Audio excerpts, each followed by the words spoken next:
Hello foodies, ഇന്ന് ഞാൻ വന്നിരിക്കുന്നത് നല്ല സോഫ്റ്റും ടേസ്റ്റിയുമായ ഒരു സ്റ്റഫ്ഡ് ബണ്ണിൻ്റെ റെസിപ്പിയുമായാണ്. കടയിൽ നിന്നും വാങ്ങുന്ന അതേ ടേസ്റ്റ് ഇത് വീട്ടിൽ തന്നെ തയ്യാറാക്കാം.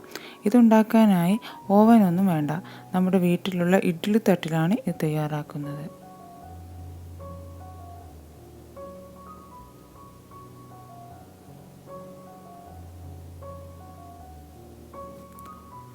ബൺ തയ്യാറാക്കാനായി ആദ്യം തന്നെ ഞാൻ ഒരു കപ്പ് എടുത്തിട്ട് ഒരു 1/4 കപ്പോളം പാൽ ഒഴിച്ചു കൊടുക്കുന്നുണ്ട്. ഇതിലോട്ട് 1 ടീസ്പൂൺ പഞ്ചസാര ചേർത്ത് കൊടുക്കുകയാണ്.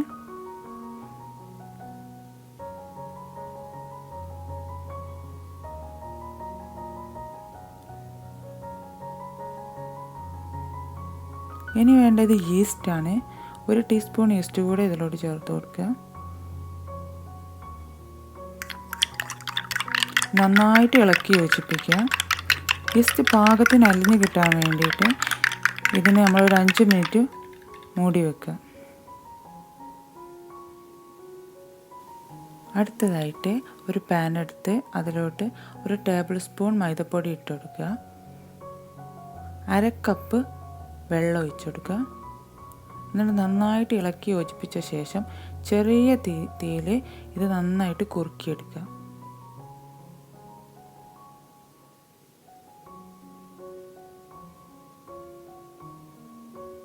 ഈ ഒരു മൈദയുടെ കുറുക്ക് നമ്മുടെ ബണ്ണ് നല്ല സോഫ്റ്റ് ആയിട്ടിരിക്കാൻ വേണ്ടി സഹായിക്കുന്നതാണ്.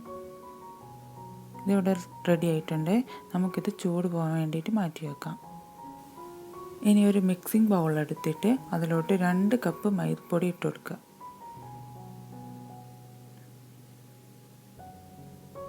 ഇനി നമ്മുടെ മൈദക്കുറുക്ക് ഇതിലോട്ട് ആഡ് ചെയ്ത് കൊടുക്കുക. 1/2 ടീസ്പൂൺ ഉപ്പിട്ട് കൊടുക്കുക. കൈ വെച്ച് നന്നായിട്ട് മിക്സ് ചെയ്യുക.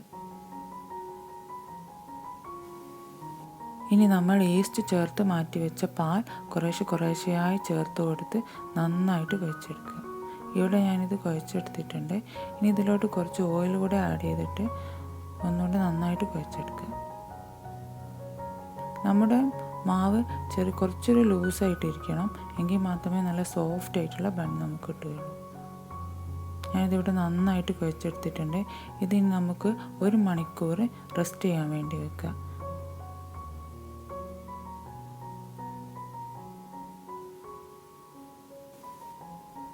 അടുത്തതായിട്ട് ഇതിലോട്ടുള്ള ഫില്ലിംഗ് തയ്യാറാക്കാൻ വേണ്ടിയിട്ട് ഒരു പാൻ ചൂടാക്കിയിട്ട് 2 ടേബിൾ സ്പൂൺ ബട്ടർ ചേർത്ത് കൊടുക്കുക. 2 ടേബിൾ സ്പൂൺ ചിരകിയ തേങ്ങയാണ് ഇനി അടുത്തായിട്ട് ചേർത്ത് കൊടുക്കുന്നത്. ബ്രെഡ് ക്രംസ്, ഇത് 2 ബ്രെഡ് സ്ലൈസസ് ഞാൻ പൊടിച്ചെടുത്തതാണ്. കുറച്ച് ടുട്ടി ഫ്രൂട്ടി,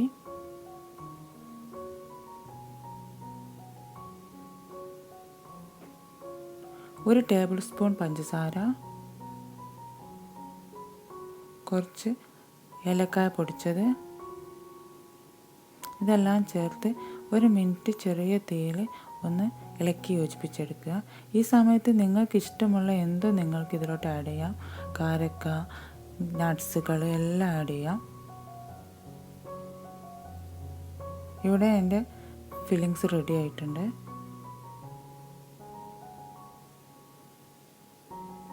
ഒരു മണിക്കൂർ മുമ്പ് നമ്മൾ കുഴച്ച് വെച്ച മാവ് ഇവിടെ നന്നായിട്ട് പൊങ്ങി വന്നിട്ടുണ്ട്. ഇനി ഇത് കൈ വെച്ച് ഒരു 10 മിനിറ്റോളം നന്നായിട്ട് കുഴച്ചെടുക്കുക.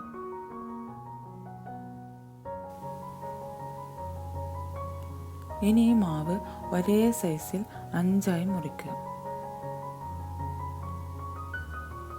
ഞാനിത് ഒരേ സൈസിലുള്ള 5 ബോൾ ഇവിടെ ഉണ്ടാക്കിയിട്ടുണ്ട്. ഇനി ഇത് ബോൾസിൻ്റെ മുകളിലായിട്ട് കുറച്ച് മൈദപ്പൊടി വിതറുക, നമുക്ക് കുഴച്ചെടുക്കാനുള്ള സൗകര്യത്തിന് വേണ്ടി. ഇനി നമ്മൾ നേരത്തെ തയ്യാറാക്കി വെച്ചിരിക്കുന്ന ഫില്ലിങ് ഈ മാവിലോട്ട് വെച്ചെടുക്കുക. എന്നിട്ട് ഇതുപോലെ അകത്തോട്ട് മടക്കിയതിന് ശേഷം ഓരോന്നും ഷേപ്പ് ചെയ്തെടുക്കുക.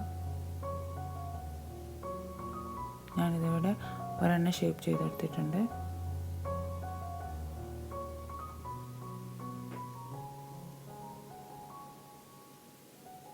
കൈകൊണ്ട് നന്നായി പ്രസ് ചെയ്ത് ഫില്ലിങ്സ് ഒന്നും പുറത്ത് പോകാനേ പാടില്ല. ഇനി ഇതുപോലെ തന്നെ ഞാൻ 5 ബൺസും റെഡിയാക്കി വെച്ചിട്ടുണ്ട്. ഇനി ഒരു ഇഡ്ഡലി ട്രേ എടുത്തിട്ട് അതിൽ നമ്മൾ കുറച്ച് എണ്ണയോ ബട്ടറോ നെയ്യോ എന്തെങ്കിലും തേച്ച് പിടിപ്പിക്കുക. നമ്മുടെ ബണ്ണ് ഒട്ടിപ്പിടിക്കാതിരിക്കാൻ വേണ്ടിയാണ് ഇങ്ങനെ ചെയ്യുന്നത്. ഇനി ഓരോ ബണ്ണായിട്ട് നമുക്കിതിലോട്ട് വെച്ച് കൊടുക്കാം.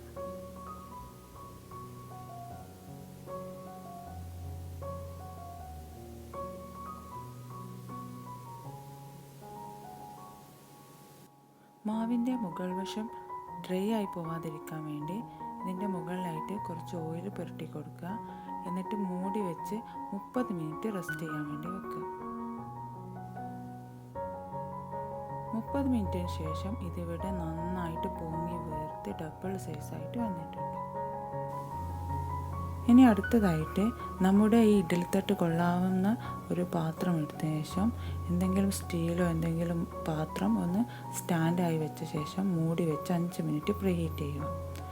ഇനി ഒരു പാത്രത്തിൽ ഒരു ടേബിൾ സ്പൂൺ പാലും ഒരു ടേബിൾ സ്പൂൺ ഷുഗറും നന്നായിട്ട് മിക്സ് ചെയ്ത ശേഷം നമ്മുടെ ബണ്ണിൻ്റെ മുകളിൽ തേച്ച് പിടിപ്പിക്കാം.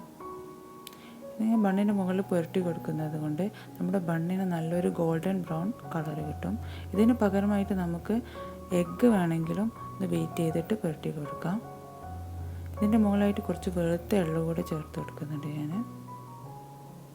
ഇനി ഇത് നമുക്ക് പ്രീഹീറ്റ് ചെയ്ത് വെച്ച പാത്രത്തിൽ ഇറക്കി വെച്ച് 30 മിനിറ്റ് വേവിച്ചെടുക്കാം. ഞാനിത് ക്ലോസ് ചെയ്ത് ഇതിൻ്റെ മുകളിൽ ഒരു വെയിറ്റ് വെക്കുന്നുണ്ട്. 30 മിനിറ്റിന് ശേഷം നമ്മുടെ ബൺസ് എല്ലാം റെഡി ആയിട്ടുണ്ട്. നമുക്കിത് പുറത്തെടുക്കാം.